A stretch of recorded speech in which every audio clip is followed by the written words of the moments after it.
Peter Pan, while not being my favorite Disney film, is still one I appreciate. Its story and its take on growing up was one I found really interesting. And with some of the more insensitive aspects of the film, I thought a remake could work. But with the release of the trailer for Peter Pan and Wendy, I was worried, but I was still hopeful with the visuals we saw. But after the film, it just does not work. There were some aspects I like that 5 minute scene with Hook and Wendy, Peter apologizing to Hook, Hook falling, and um, it wasn't racist. While there were glimpses of a good film, for the most part, Peter Pan and Wendy was just bad. On the one hand, it has many of the same story beats. The kids fight in their room with the wooden swords. They go to Big Ben. Captain Hook fires a cannon. Captain Hook goes to Skull Rock. We go to the Lost Boys hideout. Peter gets mad at Wendy for talking to children. Hook captures everyone. Peter is presumed dead. Peter and Hook fight. The Jolly Rancher flies, and it leaves Neverland. Those events both happen in both the films, but the difference is how we get from beat to beat. The new film wants to give the same feeling of the original film while also wanting to be something new. And the film feels confused if it's trying to be something new or if it's going to be a shot for shot remake. And it's just so infuriating because by trying to be something new and by trying to be the old thing at the same time, it just fails miserably. Let's take a look at the opening scene. For example, on the one hand, John and Michael duel. Nana is kicked out of the house. They bring up Peter Pan and Captain Hook, but the scene is changed. Wendy isn't acting responsible like a good older sister. She blames her brothers for the mess that she made. Or look at Nana.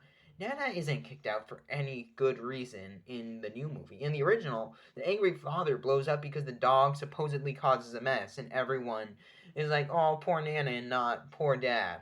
But Nana goes outside in this film for no reason. It's just like, dog, it's time to go outside. And then later in the movie, when everyone is flying away, which we didn't even get songs, by the way, in this film, Nana isn't tied up or anything. She's just in the backyard. Fairy dust is sprinkled on her by accident, not by the child, but she goes and hides, whereas in the original, Nana wanted to go with the kids, but the rope was restraining her. The changes mentioned do nothing to add to the story and feel like change just for the sake of change and not trying to tell anything new or interesting in the story, and it's just disappointing. I mentioned the fact that Captain Hook was my favorite part of the movie. Here, he may not be that iconic character we know, but he was changed to fit with a new story.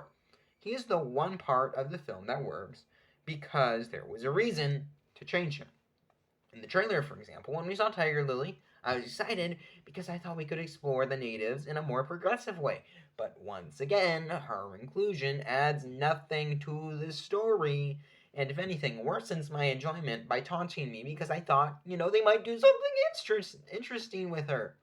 We could have seen the natives in a new way, and it should have happened because you have any reason to remake this film, it's because of the natives in the original, yet sadly, nothing of that sort happened.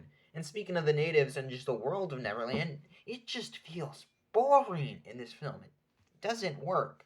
In the original, Neverland felt full of life and full of character. You would take one look at the map, and there are just so many stories, so many adventures to be told, to be explored. But in this film, it feels like some deserted island off the coast of Britain. It feels empty. We have the Lost Boys hideout, which I don't like how it looks. It's just this abandoned castle. We see a brief inclusion of the native camp.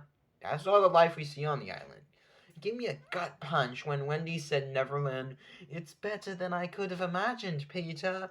It's not like Neverland couldn't work in live action either. We have films like Willy Wonka or The Wizard of Oz. There's so many other films doing magical and fantastic places in live action. Even that Alice in Wonderland live action.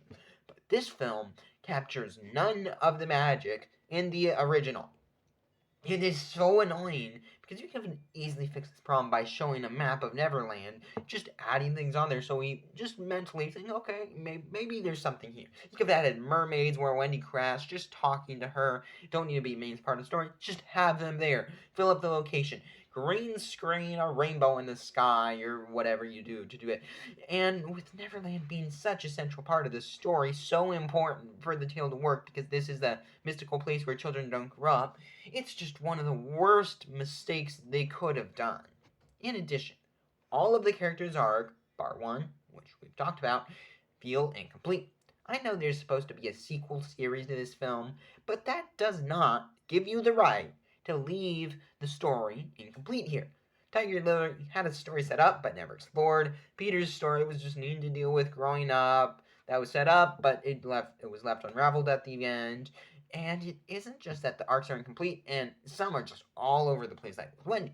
After that horrendous end opening, one might assume that Wendy's gonna need to become a good older sister. After meeting Peter, it might have to do some with growing up. After her fight with Peter, you might assume it's something to humble Peter, maybe.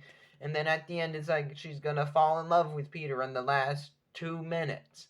All a tiny bit explored. Wendy becomes a good older sister by singing a lullaby to the Lost Boys. She grows up by wanting to go to school. And thinking about it, she's also karate shun Peter for the growing up. Tiger Lily gets Peter to admit of having hope, though there isn't a dominant story for Wendy, nor a complete one. It's so frustrating because the character arc for the original film for Wendy still could have worked here, and it just feels like there was little to no effort put into her story, or what they did have planned was just push it into the show. A small nitpick I have is with the crocodile. The film thought a funny gag would be for Captain Hook to have really good hearing. He'd be like, "Do you hear that?" And no one hears it. Does that like 5 times. It's so funny. But instead of us hearing the loud tick tock from the crocodile, it's just a, "Do you hear a thing?" It frustrates me so much because having a threat signaled through sound is much scarier than just seeing the threat. Think of Death from Puss in Boots: The Last Wish. His whistle makes him far scarier than just seeing him. Or the Jaws theme from Shark, where it's a da da da da da. You know what I'm talking about. The tick tock was iconic. It would have been so amazing to see in live action. You just hear that and you're like, it would work. I do think the CGI for the crocodile was handled well, unlike in another movie requiring animals. It looks good and reminiscent to the original film.